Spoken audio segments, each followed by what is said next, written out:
যুগ যুগ ধরে এই দেশের সাংবাদিক ও মানবাধিকার কর্মীরা নীরবে লড়ে যাচ্ছেন দেশ ও জাতির অধিকার রক্ষার সংগ্রামে।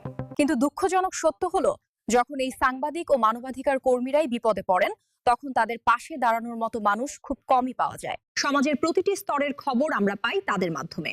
মানবাধিকার লঙ্ঘন, অন্যায়, অবিচার, নির্যাতন কিংবা হত্যাকাণ্ড, যখন কোনো নাগরিক ভুক্তভোগীর পরিবারের পাশে দাঁড়িয়ে তারা আওয়াজ তুলেছিল, তারা অপরাধীদের বিরুদ্ধে জনমত গড়ে তুলেছিল, তারা আইনের মাধ্যমে ন্যায় বিচারের দাবি রাষ্ট্রের দোরগোড়ায় পৌঁছে দিয়েছিল। অনেকে জনপ্রতিনিধি হয়ে ওঠেন, মেম্বার, চেয়ারম্যান, এমপি কিংবা মন্ত্রী। কিন্তু অনিয়ম ও দুর্নীতির চিত্র প্রকাশ পেলেই সাংবাদিকদের ওপর নেমে পেশাগত দায়িত্ব পালন করতে গিয়ে প্রতিনিয়ত তারা ঝুঁকির মুখে পড়েন।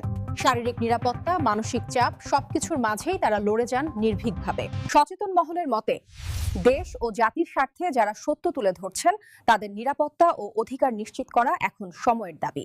সত্যের পাশে দাঁড়ান, সাংবাদিক ও মানবাধিকার কর্মীদের নিরাপত্তা সুনিশ্চিত করুন।